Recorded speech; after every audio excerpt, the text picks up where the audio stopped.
was wandering around as well in the wilderness of my lack, in the wilderness of bad thoughts, in the wilderness of the chaos of my heart not being fully felt because I was angry at not having the life that I desired. And as a result of that,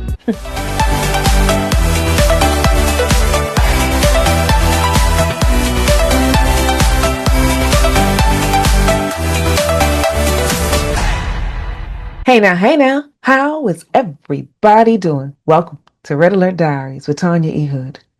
Today, I'm wondering, have you ever been in a situation where you gave more than you had to give longer than you desire because your heart-centered soul just wants to help those around you? But when you find yourself in a similar position, you can't find somebody that can give you the support the same way that you would give. You would think that as much as you have provided, as much as you have supported, as much as you have helped everybody else around you, be it personally or professionally, if you ask for help, or even if there's a hint that you might need some help, that someone will step in the same way that you step in. But that's not how life happens. That's not the reality that a lot of us are experiencing. I remember finding myself there when I was unemployed. I didn't have food to really feed my kids, and I was on the verge of being evicted. You know, it is real embarrassing when you come home, you're taking the kids out the car, you're unloading so that you can go into your apartment, because this is when this was taking place for me. And you see your neighbors sitting outside. They say hi, but the hi today is just a little bit different.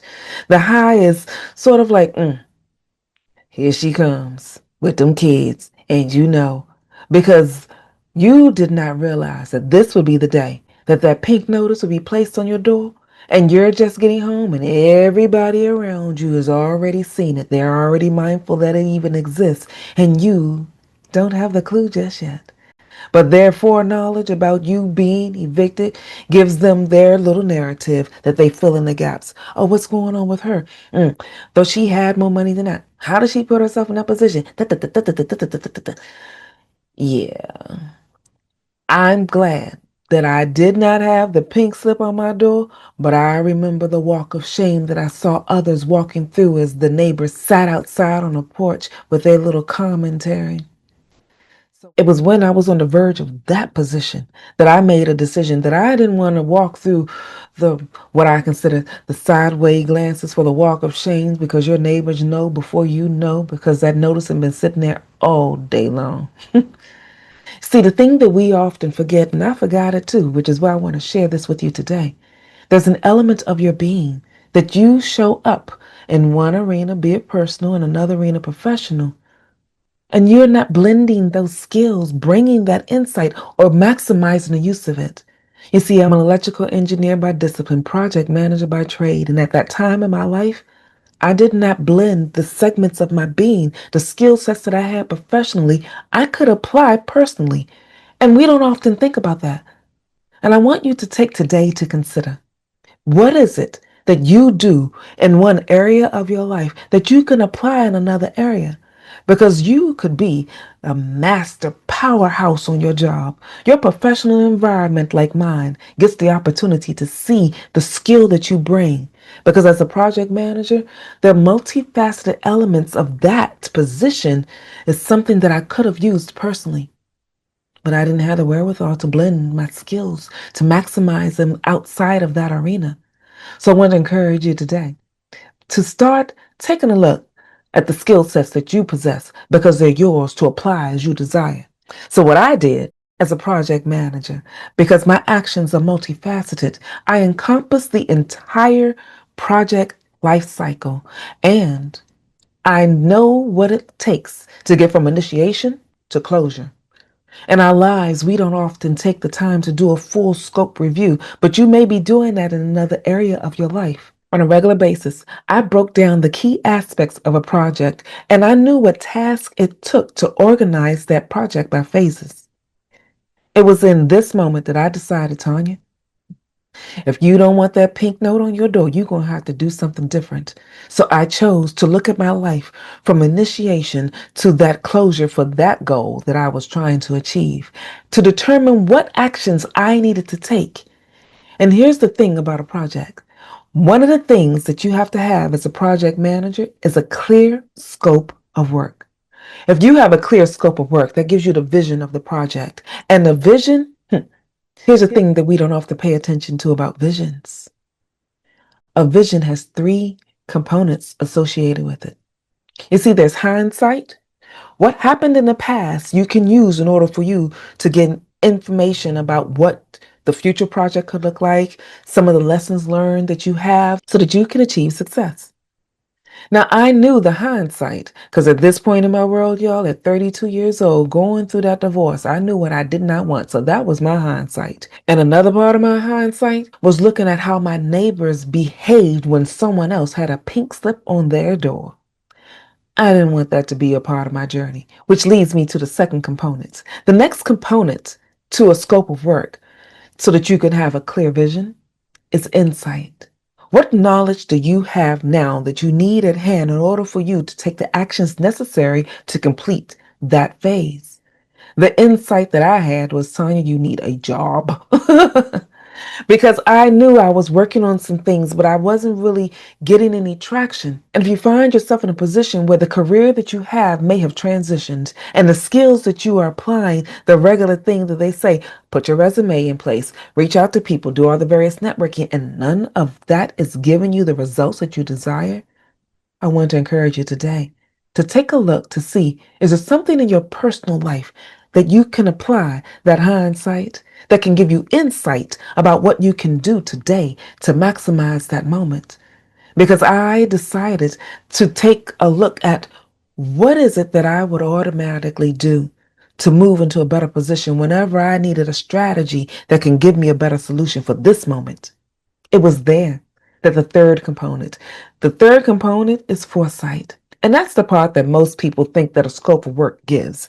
That vision that you have, the desire that you have, the goal that you want to reach. A lot of us are looking forward, that forward thinking moment that can almost give you an opportunity to predict what the future will hold for you. But we don't consider the other parts. And if you're not considering all three components to a vision, then your scope of work, for whatever task that you have in life that you want to apply, won't be as successful as you think. The role that you once played, whether it was a spouse, a professional, or full-time parent, that shaped your identity. But now, everything's changed. And with that change comes uncertainty. What if this is your opportunity to redefine you? Rediscover a newer version of yourself that's built for this moment in time. This is your chance to create that reset moment, the identity that aligns with who you really are and not just who the world expects you to be. Because it's a clear vision that will give you the resilience that you need to get out of the chaos and the mess that you find yourself in. And if you decide to take a moment and see what skills you bring to the table, what personal skills that you have that you can apply professionally, and what professional skills that you have that you can apply personally. And it is there that you'll find the key component, the components that will help you reset.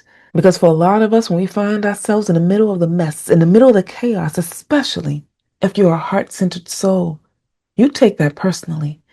You think that you are the blame for the mess that has occurred in your life. You give yourself all of the weights of the world for some relationship or some breakdown or whatever that transition is, that you had something to do with it. I want you to pause and recognize that you may not be the catalyst for the breakdown and the chaos that you have in your world. But you can get an opportunity to reset from that mess. I'm reminded of a story about an African village. And in this village does not have the level of crime or chaos that is the typical result in most places in the world. And this occurs because when a child in their village messes up, what the parents do is take that child to the center of the village. And when they get to the center of the village, they let everybody else know that they need to gather. So everyone in this village gathers around that child. They put the child in a chair in the center, and each person in that village walks up to that child and lets them know that the mess that you found yourself in, that's not who you are. And they each proceed to give that child something about themselves so that they know who they are, whose they are, and how they should function. Because if you ever get an insight at the core of your being, who you are, when chaos surrounds you, you won't take it that personal. When stuff starts messing up, you'll know that within you there's a skill, within you there's a strategy, within you is the ability to reset. So today, if you don't remember anything else that I've shared, here's what I need you to remember. Inside of your being is the ability for you to reset from the mess and the chaos, and it starts with a vision. And a vision has multiple elements to it, just like you have multiple elements to you. Use hindsight to give you the information for the insight so that you can take the action for the foresight that you desire to get to. And before I close out today, I want to leave you with a next level note. My next level notes, for those of you that are just getting the opportunity to be introduced to it, are those things that I have discovered that has given me the insight that I need to have the foresight to move into a better direction. I don't know how many of you know the story about the children of Israel when they were wandering around in the wilderness for 40 years. There was no reason for them to wander around for 40 years because God had a vision for them. And if God has a vision for you, He will give you provision to make certain that that vision can lead you to success. But it requires you to trust Him. And these individuals wandering around in the wilderness all this time did not pause to trust God on a journey, to buy into the vision that He had for them so that they could succeed. You see, the thing that God had to remind me also when I was trying to figure out how not to do the walk of shame with my neighbors and get that pink note placed on my door is to finally trust God on my journey. God took me through a series of things to help me trust Him in the process. The same way He took the children of Israel over a series of things to trust Him in the process. And it was in the midst of me trusting God when I found myself in a position where I didn't have food to feed my kids. I shared with you guys earlier that I was unemployed. Well, that unemployed moment left me with a little over $5 in my bank account. There isn't much of anything that you can get for a full meal for a family of three. So in the middle of that mess, all I had left to feed my children was some frozen over chicken nuggets that had been sitting there in a minute. Because you know how when you have things going well with you and you have food, you just stick it back there. And as you want something new, you go get something new. But when you are in a position where there is no new, because you don't have the funds to finance yourself into a better position to get greater, you go and you start doing the bottom of the barrel scraping. What do we have left? And those chicken nuggets was all I had left. And so I took them. I prepared them for my children. I did not have any sauce or anything. So what I did was create what I call the secret sauce. It was those ketchup packets. You know, everybody goes and has leftover ketchup packets because when we have things that are rolling and things are well, there's an excess. But when you find yourself in a position where you have to narrow what that is, the excess, it's time to be used. So all of those ketchup packets that I had, I took them, opened up every one and put them in a bowl. And then I went in and pulled out the mayonnaise jar. Now there wasn't much in there, y'all. So I had to take the big spoon and I had to scrape every ounce of mayonnaise out the jar to the best of my ability. To this day, I think I'm the master queen about making certain that I get every bit of whatever is inside of a jar out. I got a new skill, y'all, in the midst of that moment. And then I took a little bit of mustard, mixed it up with that ketchup, mixed it up with the mayonnaise, and called it secret sauce. Gave it to my children so that they can have that last meal.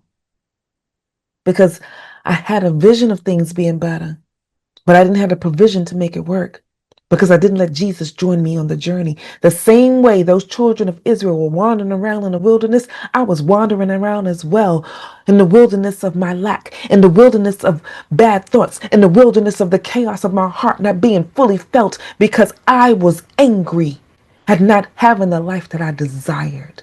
And as a result of that, I couldn't see my personal and professional skills being able to get me to a better journey. And so I had to take a moment. And it was that day that I decided to let Jesus join me on the journey. And by trusting Him, He gave me His vision for me, like He had for them. Because anybody God decides He wants to take somewhere, He gives them a vision and He equips them for that vision. God had a vision for me and I didn't know what it was. And He was equipping. And if I decided to buy into the vision, He would equip me for that vision. So when I finally had my quiet time with God, I heard a knock at the door.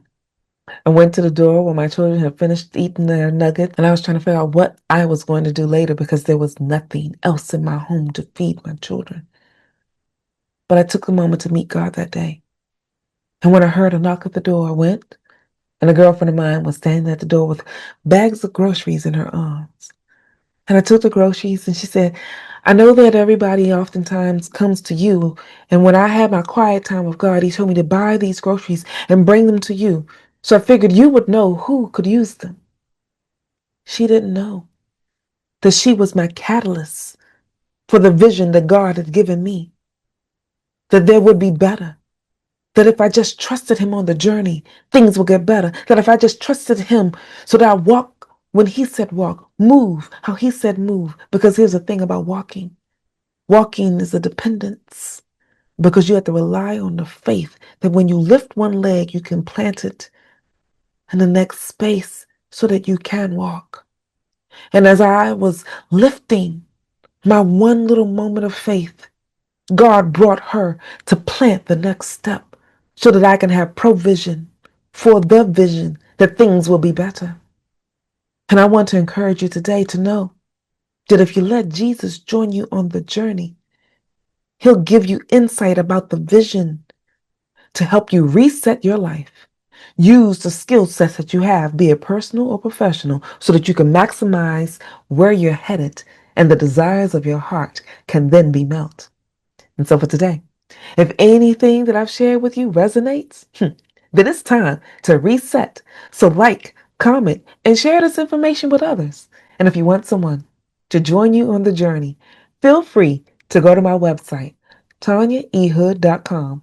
There you can click under the Work With Me tab and see the various ways that we can work with one another.